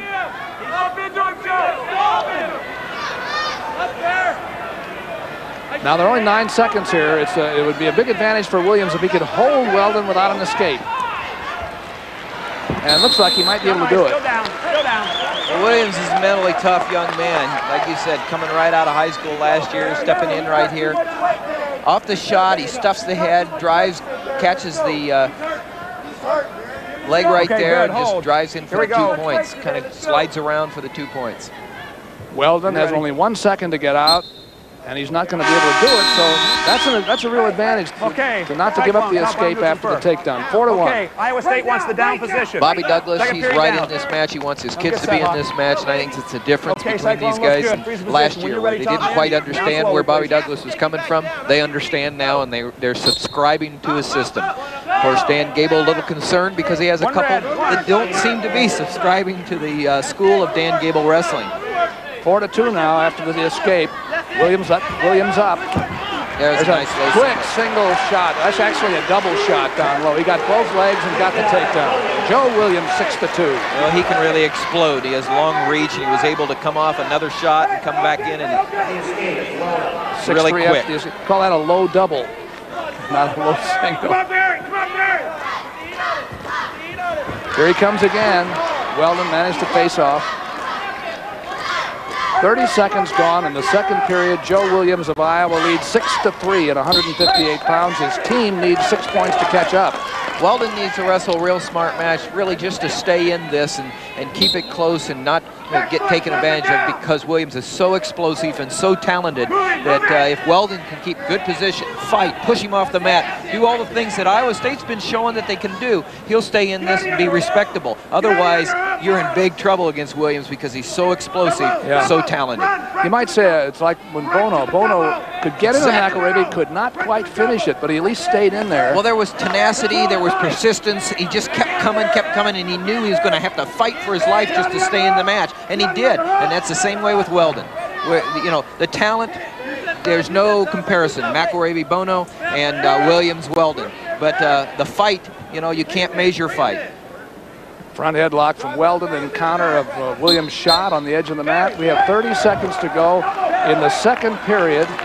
30 seconds to go at 158 pounds in the second period. Joe Williams in the black, leading 6-3 over Barry Weldon of Iowa State.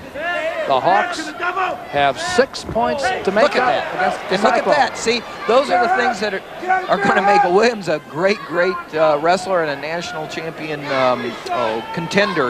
But Weldon right here, in this match right here, he was able to come out of it, and that's real important for Iowa State. Keeps them up, keeps them in the match, keeps them excited. 6-3. Riding time, by the way, is Williams 42 seconds. And there's the end of the second period now. This time Williams will go where he wants to go. Neutral standing. He wants to start up. Standing neutral, third period. Neutral. He doesn't want to. Nice. He wants to stay on the feet. 10,290. Beautiful day out. Beautiful day, and great wrestling here, and hasn't been disappointing at all. And there's Weldon trying to control the head and do a little trip into a single leg, wasn't able to do it, but just the fact that he's in there, tough, in his face, that's real important of Coach Bobby Douglas and the rest of the Cyclones. Look at that double leg by Weldon against. You got to get it here, though. If he's gonna have any chance of winning this match, he's got to get this right here. He's got to lower his level. If he can just lower his level right here, not try to power. You're not going to power Williams. There's the level change, and he executed that so well. Weldon did a whole lot of things right there. One, he got in. 2, he showed to himself that he can go against Williams and maybe broke his spirit. But here, what he had to do was lower his level. That's all it is right there. Staying on top, never going down to your knees. That's this one then. Good job. In the third period here at 158 pounds, Barry Weldon just took Joe Williams down.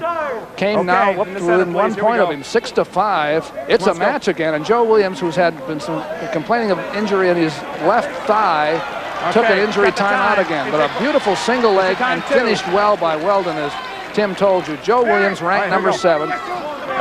Blue chipper, if there ever was one, for Iowa, coming out of redshirt in his freshman year without any time but half a semester between first caution green, number 1 green. high school and here. Well, what Weldon showed me is that he knows how to finish off an excellent single leg. That was done as well as anyone could do it. Now caution both ways.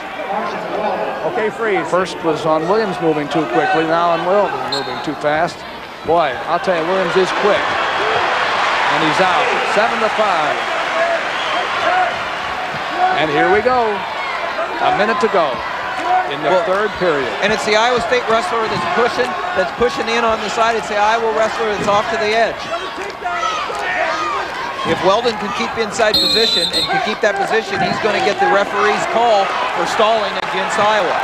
Well, Gable telling Williams he's got to get in there. You can't dog it now.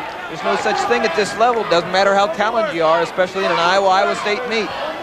No matter what happens here, we'll say it again, the same as Iowa State against Nebraska. Iowa State does as well with what they have as anybody could this year. They've looked awfully tough. Well, but right here, Weldon could win this match. I mean, if you're the coach of Weldon, you know you've got someone that can win the match. It doesn't matter whether you're as talented or not. Weldon's in it. He needs to take advantage. They need to get over the edge right here and try to get a win that they're not supposed to get, and that's what we said they needed in this type of meet. This would be a major one. There's no riding time. There is a single leg by Weldon with 19 seconds to go. Now a takedown might send it into overtime. It would send it into overtime if he could get it. He really doesn't want to get it too early. He wants to get it about now if you're a cyclone. But he has to get it. 7 seconds.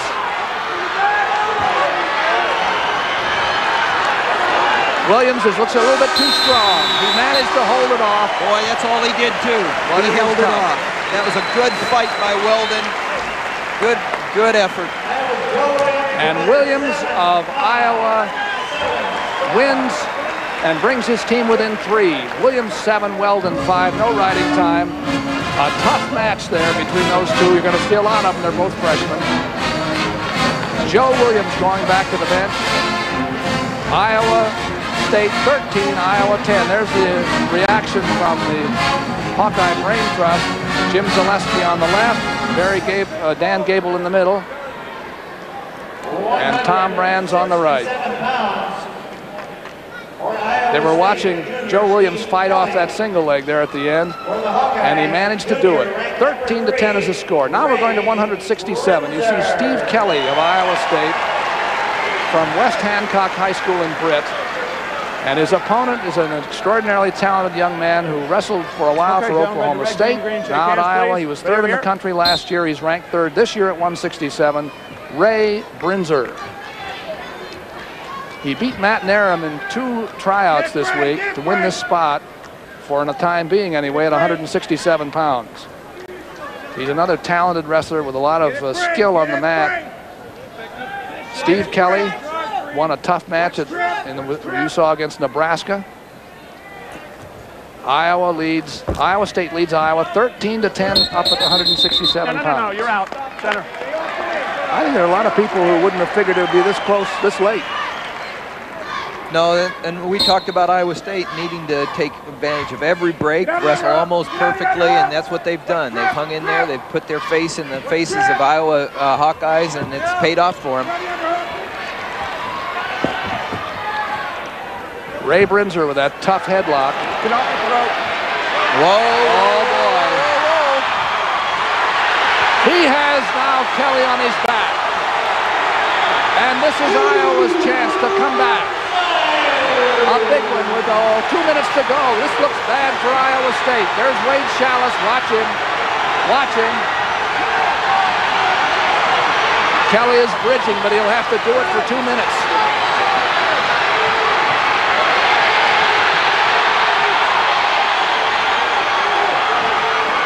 Nothing to say here. You just watch it and see.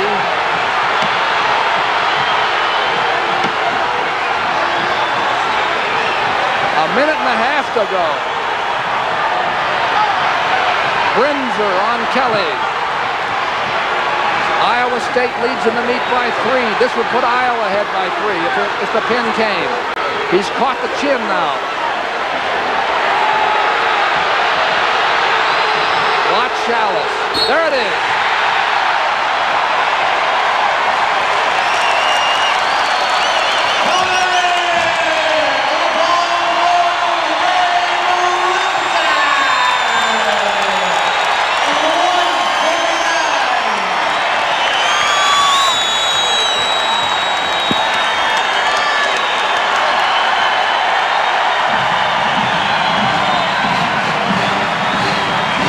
The first real excitement for Iowa as Ray Brinzer shows his talent.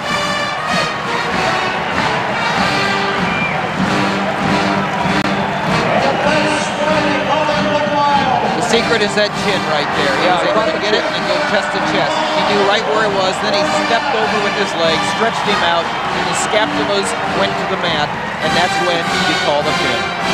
Didn't have to say much to create any excitement there, though, Doug. No, you don't. 16-13. Iowa gets 6 points back. There is Ray Brinzer. He has a lot of talent, you just have to admit. Big smile after the pin. Ray Brinzer pinned Steve Kelly in 2 minutes and 49 seconds. And now we're at 177 pounds. Between Greg Stiltner of Iowa, a tall 177-pounder, he's 6'5", and his opponent, Robbie Steger of Iowa State, who wrestled last year for Drake.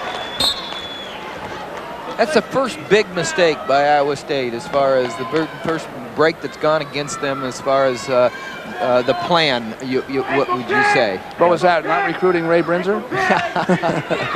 Well, actually, he just it looked like he made up his mind that he had. Looked like he just sort of made up his mind he had to get 6. You know that?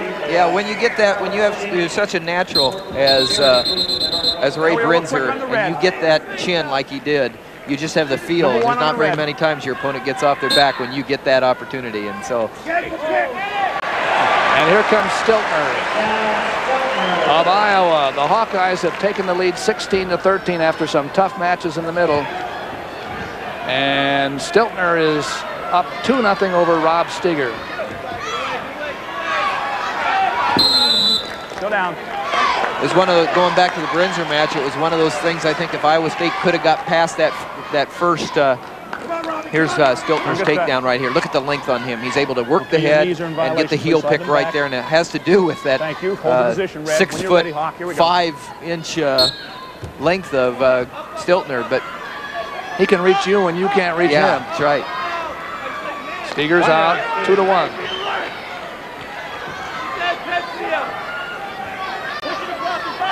Iowa 16, Iowa State 13. They've traded 6-point highlights here. Iowa State got a disqualification at 142. And Iowa got a pin from Ray Brinzer at 167. Right away, too, in 2 minutes and 49 seconds. And about almost a minute and a half of that was spent in the fall position. Stiltner gets the leg, leading 2-1. Trip, 4-1.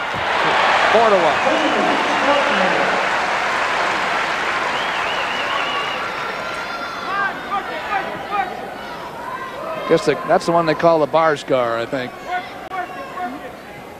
Single leg on the side, reaching across for the other leg and take the man down. It's 4-1 in favor of Greg Stiltner. 149, I said. I think I said 249. It was a minute and 49 seconds, the fall. Well, Iowa would really like to have a more than regular decision here, a 4-point major decision at least, because if they could get that and then Sherritt win at 190, they can put this out of reach. Stiltner. Actually, they can with 2 regular decisions here. They're up by 3 and gives up the escape. He went out front, took a chance because he wanted to turn Steger over. 177 pounds. You see Royce Alger there on the Iowa bench. He was a great 177 pounder for the Hawks. National champion on the world team now. Get inside! Get inside! for the Cyclones to have an opportunity to be in this match come heavyweight, they have to win one of the next 2 matches, this one or 190. So it's as simple as that, and then it comes down to heavyweight.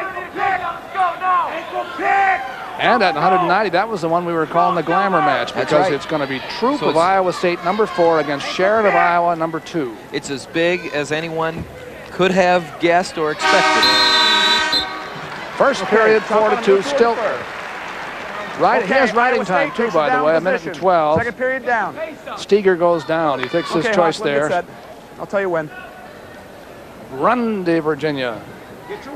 Yeah, he needs to find. Looks good. Breeze, red. Hawk down slowly, please. Don't you suppose that there was somebody in Grundy, Virginia said, the basketball coach says, "What are you doing on a wrestling team, kid? You're 6'5". Well, he's at Iowa on a wrestling scholarship. That's what he's doing. 4-3 now is the score. Steger's out. We're just 20 seconds into the second period at 177. Iowa's Greg Stiltner leads Rob Steger of Iowa State 4-3. The Hawks have jumped now up into a 3-point lead in the team score after trailing 13-4. They got a pin from Ray Brinzer in 1:49 over Steve Kelly in the match just completed at 167. There was that heel pick again by Steger, but he didn't get by Stiltner, but this time he didn't get the takedown. That's the second time in the last 30 seconds that Stiltner's went after that heel pick, and Steger's been able to post hard enough. There's a third attempt. Steger's trying to come around here and beat him there. You just see a lot more fight in the Cyclones. They're just getting after it, and they're getting in the face of the Hawkeyes, and it's creating a little problem. Stiltner has the edge here, and 4-3. Red backing out of the center. Now there's a warning against Steger for backing out. You heard right from the lips of the official. In the black area. Here we go. And that can be important, as you know. Single leg for Stiltner. And Steger managed to get out of that one. Well, Steger not only got out of it, but put himself in a position if he could gather his hips underneath him to finish. But right now, Stiltner's got good hip action. And he's awfully tall. The best thing that could happen for the Cyclones probably right here is a stalemate. Well, Steger doesn't want to give it up.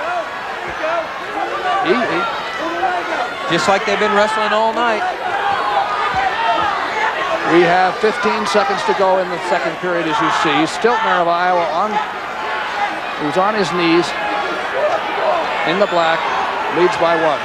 We really haven't seen many stalemates tonight called by Wade Chalice.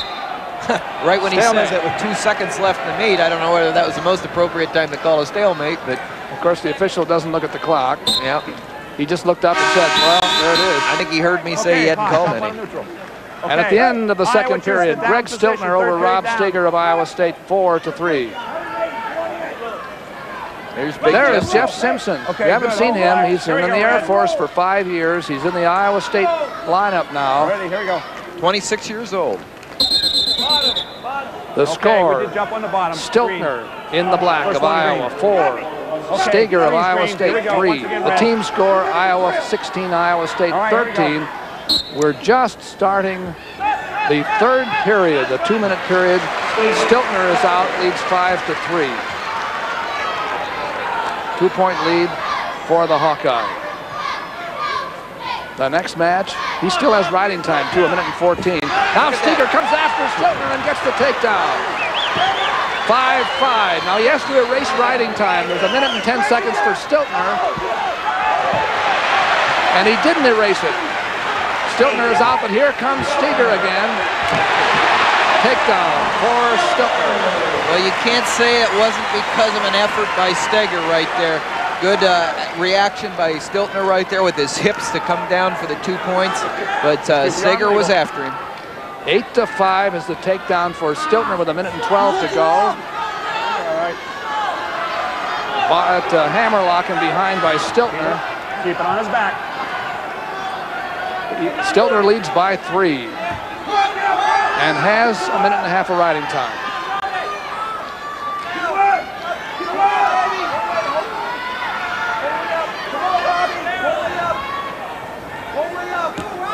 Eight to 5, Stiltner.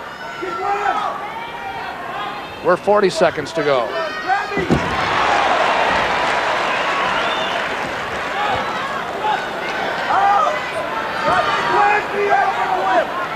Steger is complaining about the arm there, and I think they're going to call that one off. There's a potentially dangerous hold. Okay, here we go. Seemed like a funny place to call it potentially dangerous. He was already going over, and so I think he had let him go to the point that he'd let him go to, and then it seemed like Stiltner had done the job of executing it and was ready to put him on his back. So it was a close call right here. If you're going to call it, it probably should have been called right here. Right there, but look at he's doing it all right, it looks like to me, and it was just a tough situation there. Stiltner was taking him to his back. There's the time left. Oh, that is almost that looked like a tough down. That's a slam. You're responsible for the safe return of the mat to the mat of your opponent. And it doesn't matter how high up you are, you can't take a guy down to the head first, and that's what happened right there. Yeah, 8 to 6 now. And you know, technically, if Steger didn't get back up right now, that's 6 points for Iowa State and a loss for Stiltner, and so that's dangerous. Right here, he takes him down. He doesn't return him safely on the hips first. He takes him down. Now Dan Gable is talking with Wade Chalice. He hit his body, and then there's a difference. No, I understand it did. See, if you know, if the guy picks him on slam, hits his head, I mean, I'll break control. When he hit his body, you see, I think there's a difference. That's my opinion. Okay. But, you know, I'm just saying that's. If he hit his head on the way down, then I think it would have been an illegal slam. We're taking a. He's too injured to wrestle. He'll get out. Bobby Douglas was. I'm sorry, I didn't indicate the clock to be started. This would be a recovery time situation as opposed to injury. Yeah. Did he hit his head? Or, you know, or his shoulder right there. And Dan Gable may have a point there. He hit his shoulder. Here we go, fish this way. And good shot. That's more of the body. It was just a disagreement and judgment right there. Well, Bobby Douglas said he's too injured to wrestle, and he was just joking, and everybody knew it. He wants his man to wrestle. We have an 8 to 6 lead for Stiltner, and the match will end right here. A game try by Robbie Steger, but with riding time, it's 9 to 6 in favor of the Hawkeye, Greg Stiltner. And now it's 19 to 13. It's a 6-point lead for the Hawkeyes. They've done well in the second half here. Well, Stiltner did well there. And this is what a lot of people came for. There goes Stiltner under the Iowa Public Television sign, and there's Joel Sherritt, ranked 2nd in the country. Joel Sherritt, number 2 in the country, 22-1. Up against one of his main rivals, Iowa State's Dan Troop, ranked 4th, 26-3. Sherritt, I think, has won something like 6 out of 7 against him, but Troop has been really tough lately. He's been wrestling with a lot of abandon, smarter, and actually working for the fall more. Well, today it won't have much to do with the fall, but it'll have everything to do with wrestling smart, keeping inside position, keeping it going, keeping your opponent to the outside, towards the edge of the mat, scoring when the opportunity gives it, because there won't be all that many opportunities between these two. Sherritt has been a very aggressive wrestler this year, and that's what Dan Gable wanted. He wanted to stay out of those close matches, just keep going after him, take him down, beat on him a little bit, you know. You're talking about two great wrestlers here that are wrestlers with great attitudes. They both are hard workers. They both want to be the best. They both want the same thing this year, and that's a national championship.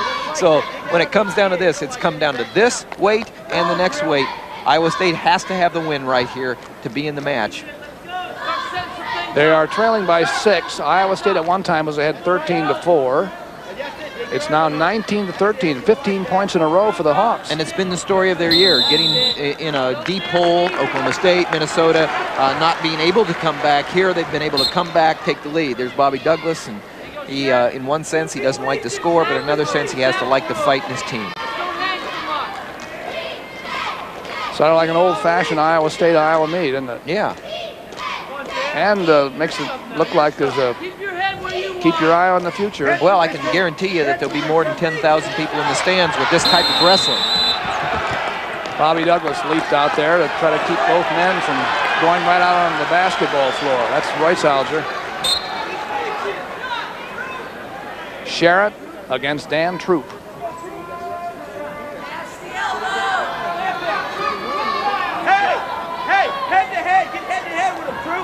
Dig your head in there. Fight head position. That's it. Head position. Fight your head back. See, they've got to get the inside position. There's the advantage. Get the inside position, get the hand position right there, and then it opens up a shot. We are in the first period with about 10 seconds, minute and 10 seconds to go at 190 pounds between Joel Sherritt in the black, Dan Troop in the red from Iowa State. Troop almost had a leg to work with, but was not quite able to do it. Iowa State coaches feel that they have to keep Troop, they have to keep people off his head. They want to make sure that his head, he controls the head of the other man and doesn't get control. But you see Sherritt is very tough with that collar up there, collar move. He doesn't give you much to work with. He likes to dominate you up there and keep you out of position. Well, then that's what opens his leg attacks. He has good leg attacks and usually opens them up by working the head. Neither man has scored. We're in the last 30 seconds of the first period at 190. This is, as you say, Tim, it's crucial to Iowa State. They have to win here to have a chance in the meet.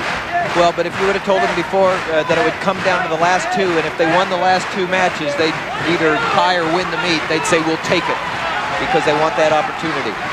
At the end of this period, we're going to show you what's happened so far if you've joined us late.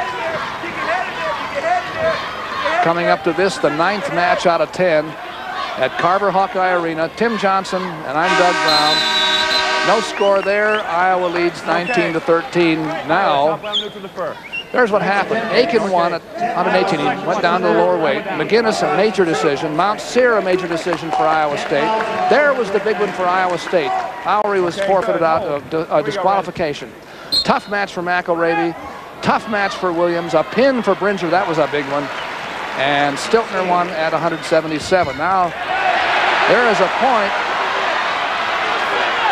I'll tell you what, that's what Sherritt did. Sherritt really did a nice job of taking advantage of a window of opportunity there. He created that opportunity. Sherritt made the escape off the whistle. Now they're on the edge of the mat.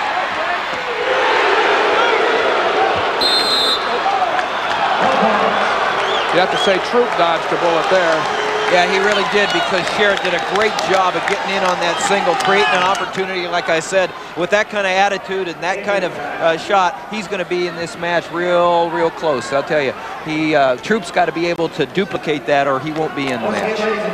We're at 190 pounds, just starting the second period. Sherritt of Iowa has the only point. He got the escape off the whistle. Dan Troop is being tended to by the Iowa State trainer because he had a cut.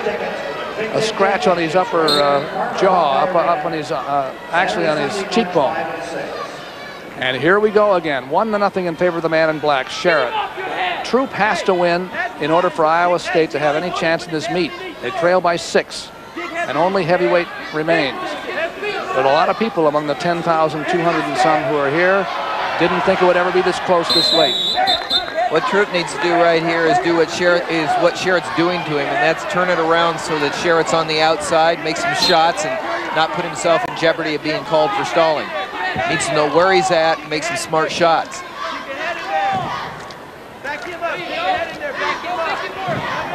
A minute to go in the second period. We're halfway through it. See, this is the position that Troop wants to be in. Now he needs to fight that head and just try to create an opening right there and get some scrambling going on, and something might happen. Do it at the edge of the mat where you can, you know, risk a little bit. 1-0 Sherritt. He made the escape at the beginning of the period.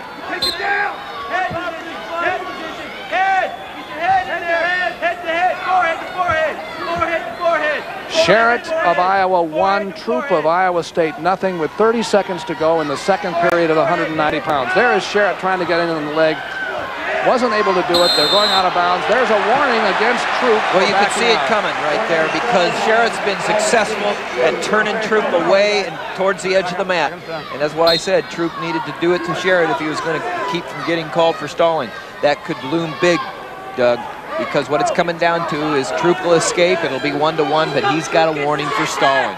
We remind you to get a pen out of here again. Between periods, we're going to give you the address to write to for comments about the college wrestling season that we've been bringing you this year, 18th season. And wherever you might be in the United States watching this, we'd like to get your comments about our college wrestling coverage this year. Let us know what you think about our broadcast time or any other comments, criticisms, suggestions you have. Write to that address, College Wrestling, Post Office Box 6450, Johnston, Iowa, 50131. College Wrestling, Post Office Box 6450, Johnston, Iowa, 50131. Third period at 190. 1-0 in favor of Sherritt. Troop picks to go under. He'd like to get that point for an escape if he could. Now he has a leg. If he can finish it, it'd be big too for him. He's got to be able to get what he can get when he's got it, you know. He has a point for an escape already. He's got to stay on right here. Oh, Sherritt does a nice job of kicking out. So it's 1-1. We're 18 seconds into the third period, and it's tied. Sherritt 1, Troop 1. No riding time, but Troop has been warned once for stalling. That's the difference. See, here's what Sherritt's doing. Shooting, pushing to the side. It happens one more time. There'll be a point for stalling against the Iowa State wrestler, Dan Troop. It's in his hands. He just needs to know how to wrestle, but Sherritt seems to know. There he comes around the side for a single leg. It's Troop with his first real shot. And he's got to keep him in the center right now. Lower his level. The question is, can he keep Sherritt in? And he couldn't. But he did something that Troop has not done a lot in his past. He went around the corner. He went around to the outside. Sometimes Troop is known as a man who comes straight at you. Nothing's bleeding, then we'll see. Well, that was a good job by Troop right there, but Sherritt dodged a bullet by actually kind of jumping off the mat right there. And so I would say the referee mentally noted that, and Troop has saved himself from getting called for stalling if he stays in there. Again, just take care of this. It's going to open up on you. You're going to be out for the big. Apparently, the cut is on over the eyebrow. I think. I don't know what. Just give him a quick once on Troop's face. There's what's going to happen next Saturday. Our big three-ring circus live on Iowa Public Television. Iowa High School Wrestling Championships. We have all the weight classes. We have all the school sizes. We have it live starting at 6:30, Saturday the 26th. Iowa Public Television at Veterans Auditorium in Des Moines, where you see the stars of today in high school, perhaps the stars of tomorrow in the colleges, the Olympic champions and all the rest. We saw Jeff McGinnis win his 4th state title last year, and right here tonight we see him in the Iowa uniform. And so Dan Troop and Joel Sherritt go at it again, 1-to-1 here in the third period. Troop has been warned. He had Sherritt with a single leg, but just like that again. But now Sherritt has been able to get away from him on the edge. Troop 1-to-1. He has to make the attacks, or if he gets penalized, he could lose with a penalty point. There's a minute left to go. Right, he is not in a situation where he can back up at all. Troop has to go forward. Of course, Sherritt has a stall warning to give, and so he really isn't in the same situation as Troop. But of course, the person that gets the takedown is going to win, so somebody's got to step forward. Troop's doing a good job right here. He may get Sherritt called if he can make a shot right here. You often see Sherritt in this position on the edge. With the man, he's the man inside facing out. Unusual. 1-to-1. 30 seconds to go, no score. 1-to-1. Boy, what a big one. Of course, it goes overtime, sudden death if it stays 1-to-1.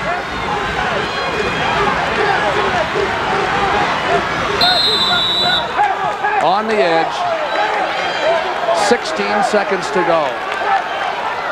There's no such thing as a draw anymore. They go to overtime if they can't score. Troop on a single leg. Does he have time? 10 seconds. Sherritt coming around. Sherritt.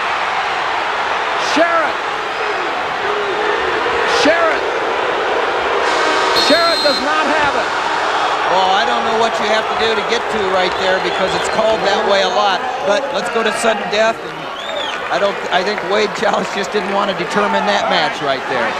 Very close. Fair enough. Let's go. Okay, let's go to overtime. Well, we got a little injury timeout right there. That was close.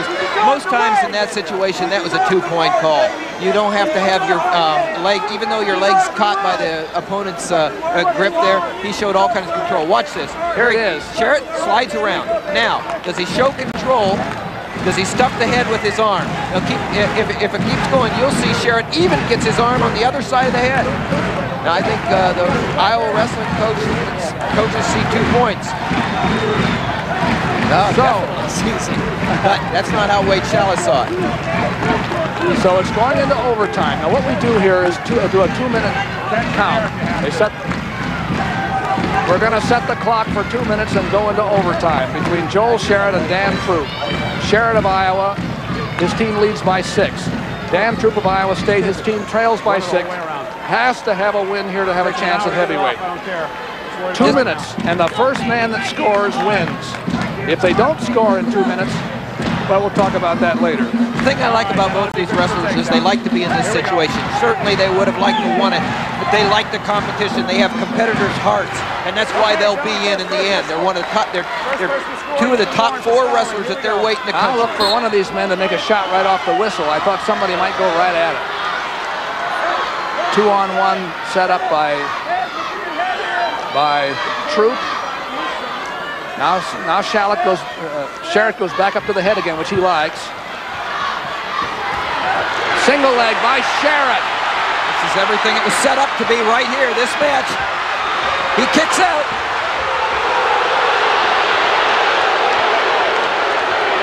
Now, here is Troop across the back. Sherritt brings Troop in. And there it is, the win for Sherritt. Big match. Big win for Sherritt, but that match was everything we talked about, Doug. 37 seconds of overtime, and Iowa beats Iowa State 3-1 at 190 pounds. 22-13 now. The Hawkeyes have had 18 straight points and have won 4 straight matches. So, as we go to heavyweight now, it is Iowa's meet. But you're going to see Matt. Here, let's see that last takedown. Sherritt brought Troop in and kept the hip position from Troop from getting where Troop could make any move at all, and he won it. So Joel Sherritt stays 23-1. There's Matt Carson of Iowa State at heavyweight. Matt Carson of Iowa State against Mike Manganiello of Iowa at heavyweight. This does not mean the meet, but it does mean something to these 2 young men. 22-13 Iowa. They came from 13-4 down. It was a great comeback by Iowa. Backs against the wall. You use the home crowd here and the excitement and some good wrestling and put together quite a string there. But Iowa State, they give it fight all the way, and comes down to 190. You can't get much more exciting than that. Well, it was interesting all the way here. It's been a tough one for the Hawks, and again, no matter what happened, it again looks like promise for Iowa State. There's something going on in that wrestling room that is... well, it has to do with attitude. It has to do with the way the wrestler. It doesn't happen to have to do with a stable full of talent. Yeah. You know, and just think what that will do when they start getting recruiting together in a way that system goes, you know. At heavyweight, we're now a minute into the first period, 3 minutes long. Mike Manganiello in black against Matt Carson of Iowa State. Look out, ladies. Both have losing records. We saw Jeff Simpson of Iowa State warm up. You might be interested in what happened there. Jeff Simpson was from Fort Madison. He was a 190-pounder in high school. He went in the Air Force, wrestled there for 5 years. He was an Air Force champion in both Greco and freestyle.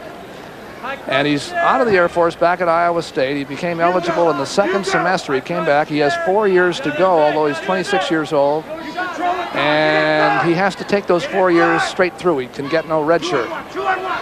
So that's what Iowa State might have next year. Manganiello, of course, from the same high school that Joe Williams is from Mount Carmel High School, but he's a senior. And actually was never on the same team as Joe Williams because he's a redshirt senior. He's been in the program 5 years. Dan Gable was saying something the other day about the prospects for Iowa for next year. They, young man from Northwestern, named Straker, is that it? Stroner? Stroner, right. Came into the room in the second semester. Transferred in, Eric Stroner, and rated in the top 20 preseason, then came away from Northwestern into Iowa, and he'll be eligible next year. There's Manganiello in on Carson, a takedown for the Hawkeyes. He'd like to win his final match here in front, as far as a dual meet, in front of the home crowd. Of course, the Big Ten's being held at Carver Hawkeye in a couple of weeks. He was trying to tilt Carson, put him on his on his back for a couple of points if he can do it.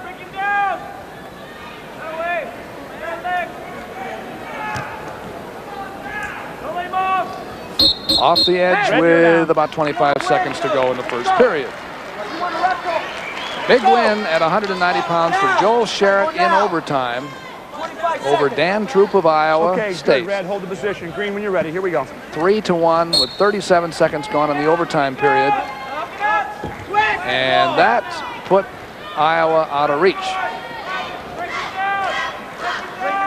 Cyclones led at one time 13-4. And the 13 points were picked up from 7 with a disqualification at 142 pounds. Aaron Oury of the Hawkeyes was disqualified for too many stalling calls. Okay, State, top bottom neutral. And it was 6 points for Iowa State. First period's over. Okay, it's been deferred to Iowa. Okay, Iowa's deferred to a selection as a down. Second period down, Iowa. Manganiello in the under position. Okay, State, let him get set. Okay, move your right Carson hand. on top please, from for me. Thank you, Osceola. Red, here we go. Come on down slowly. He's a junior, and he was state runner-up when he was in high school. Tight waist and crunch. He gets that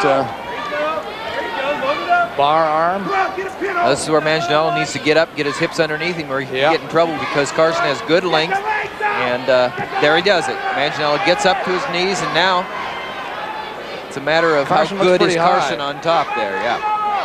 Carson looks like he might be a little bit sliding down. You can tell by the position of the hips right there. Well, he gets a stalemate anyway. I don't think Carson has any pins this year, and I don't think he's been pinned. Either one. It's unusual in a heavyweight. I think we pointed that out at Nebraska last time.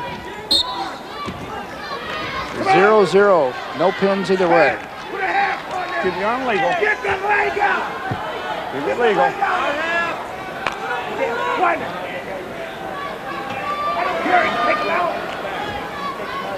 Hammerlock of Carson is being watched very carefully by Chalice. He says, keep it legal, don't pull it back out of beyond the natural position of the shoulder. And what Carson's doing, you called it, he got too high, his hips got too low right there onto the side. Manganiello's going to pull him down. Now he's in trouble. Well, that's what happens. Well, see, what he needed to do was continue to get the ankle and keep rocking back right there without overcommitting himself, and he kind of let go and just slid his hips slid down and got out of position. Manganiello, all he had to do was get up in good position. Here's that bent leg Turk. And Wade Chalice says you're doing it in a dangerous manner. Kind of ironic that Wade Chalice is calling anything dangerous after his career, when he was probably as dangerous and as, how would you say, punishing a wrestler as there was in his time in the mid-70s. People were just scared to death to wrestle him because he was very talented, unorthodox, but he was punishing. And so the things that you've seen him call off tonight, he would have been up and down, jumping up and down, screaming, saying, "Oh, ref, this is part of wrestling." 20 seconds to go in the second period, and Manganiello leads Carson, but Carson is trying very hard to get... Well, Carson dropped in there, but he didn't come back up. I mean, it was a nice drop in, but you have to immediately come back up, and he just kind of dropped in and stayed down. Control. And there it is. Okay, Cyclone, top bottom neutral, sir. You want down? First time they've met this Iowa year. State selects down. Third period down. Third period, it's 4-1. Control his 4-1 is the score going into the third period at heavyweight. Manganiello of Iowa on top leads 4-1 over Matt Carson of Iowa State. Carson had the down, picks the down position. He has 3 points to make up. There is no riding time potential right now for a point. Iowa 22, Iowa State 13, but it was tough for a while for the Hawks. And there's a reversal for Carson. Well, Carson, you know, right there, he's saying, I want to wrestle. I still want to wrestle here. And so now he's going to push him away. He says, because I'm not, oh, and see, he didn't push him. He mentally, a mental lapse right there. If you're going to push him away, push him away. And he started to get up, and Manganiello was able to just hang on to the leg right there, because what Carson was doing was following the direction of the coaches, saying, hey, the only way you can win is to push him away, give him one, and trade it for two, a takedown. About a minute to go here. Carson trying to get hip position, but Manganiello looks like he's in better hip position right now. Here comes Carson. Well, it was a matter of whose hips that time. He's got to get past 45. There he goes, and he's past 45. Carson has Manganiello in a near fall position for 3. So now it's 6 to 4. Yeah, there was no escape ever given, I think. Right. So Manganiello is now behind 6 to 4. And now he has Manganiello on his back and pinned him. First pin of the year for Carson. And man, he turned it on in the last minute, didn't he? He did. You know, Coach Douglas looked at him in the eye right there in the last period, and he said, do you want to wrestle? I mean, he looked him right in the eyes, and he said, do you want to wrestle? And I said, he must have decided he did, because he sure did at the end there. With 12 seconds to go. And I'll tell you, for Iowa State, it really was it. Here it is. It's a cradle. Took him right over, and he had him right there, but I don't think Wade Chalice was in position yet. And fortunately for Carson, by the time Wade got there, he was still in the pin position, and it ended. I'll tell you, this is the final score here, 22 to 19, and I would say that's accurate. That's about the way the meet went, you know. And Iowa's a better team, and they had some good wins today, but Bobby Douglas has to feel like this is a great progress for my program. We could have come in here and doing well and gotten embarrassed by Iowa, even though we're doing well, and I know we're well. But right now, to come in, knowing you're doing well, and to come away 22-19, that makes a statement to the nation. It does, and I think it makes a statement to Iowa State fans. There's a future again, the same as there's been a past. And there's Dan Gable. I'm sure he's not very pleased with what happened here. His team won by 3 points. They came from behind, but there were some situations that he did not like along the way. Iowa State, among other things, got a pin at heavyweight. They had a man disqualified earlier, and the final score turns out to be Iowa 22, Iowa State 19. We hope you enjoyed it. It was a tough meet. Be sure to join us this next Saturday night, 6:30. Iowa Public Television will provide live coverage of the 1994 High School Wrestling Championships, as usual, from Veterans Auditorium in Des Moines. That's Saturday, February 26th, 6:30, and for a good while after that. Plan to watch. Good night, Tim. Now for Tim Johnson, I'm Doug Brown saying good night for Iowa Public Television Sports. And good night, too, for our director, John Nichols, who's leaving us after this year to go over to market. He's going to teach Mark Pearson how to do a whizzer. We're going to miss him. And good night.